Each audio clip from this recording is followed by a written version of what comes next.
أما بعد فأعوذ بالله من الشيطان الرجيم. بسم الله الرحمن الرحيم. وأطيعوا الله ورسوله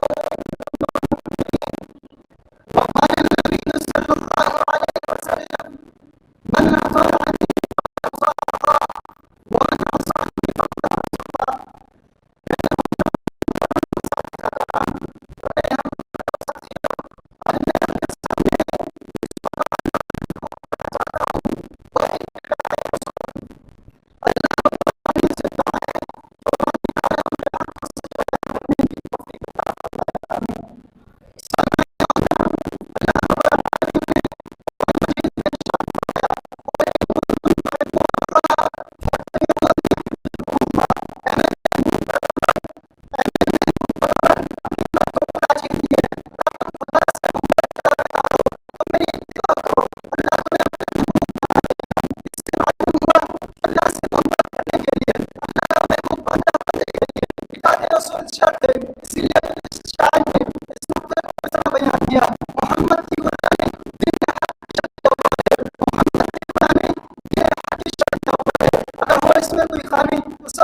مکمل ہے.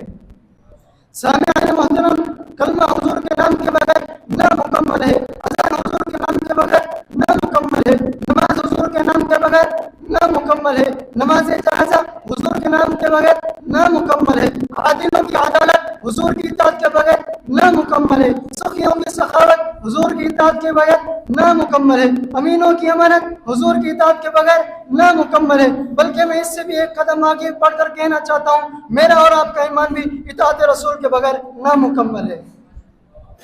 سامعین محترم، اللہ رب العالمین نے قرآن مجید میں کئی اطاعت رسول کو ایمان کی نشانی قرار دیا. فرمایا اطیعوا اللہ ورسولہ ان کنتم مؤمنین. کئی اطاعت رسول کو عظیم کامیابی قرار دیا. فرمایا ومن یطع اللہ ورسولہ فقد فاز فوزا عظیما. اور کئی اطاعت رسول کو نزول رحمت کا ذریعہ قرار دیا. فرمایا واطیعوا اللہ والرسول لعلکم ترحمون. اور کئی اطاعت رسول کو اسلام اور کفر کے مابین حد فاصل قرار دیا. فرمایا قل اطیعوا اللہ والرسول فَإِن تَوَلَّوْا فَإِنَّ اللَّهَ لَا يُحِبُّ الْكَافِرِينَ. اور کئی اطاعت رسول کو دخول جنت کا ذریعہ قرار دیا. فرمایا وَمَن يُطِعِ اللَّهَ وَرَسُولَهُ يُدْخِلْهُ جَنَّاتٍ تَجْرِي مِن تَحْتِهَا الْأَنْهَارُ خَالِدِينَ فِيهَا وَذَلِكَ الْفَوْزُ الْعَظِيمُ. سامعین محترم، ذرا غور کیجئے. آج ہم حب رسول، اطاعت رسول کے نعرے لگا رہے ہیں، لیکن ہمارا بودباش کا طریقہ یکسر غیر اسلامی نظر آ رہا ہے. بلکہ اس سے بھی آگے نکلنے کی جستجو ہو رہی ہے. سر سے لے کے پاؤں تک ایک مسلمان ایسے لباس میں ملبوس نظر آتا ہے جو کفار و فساق کا شعار ہے. عورتوں میں بے حیائی اور یعنی علی الاعلان ہے.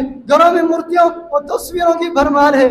بغض اور حسد، ریاکاری اور منافقت اس قدر عام ہے جس سے کسی کا پاک نظر آنا دشوار ہے. آخر میں ایک شعر پڑھنا چاہتا ہوں. مصور کھینچ وہ نقشہ کے جس میں ایسی صفائی ہو، مصور کھینچ وہ نقشہ کے جس میں ایسی صفائی ہو، ادھر فرمان مصطفیٰ ہو ادھر گردن جھکائی ہو. آخر دعوانا الحمدللہ.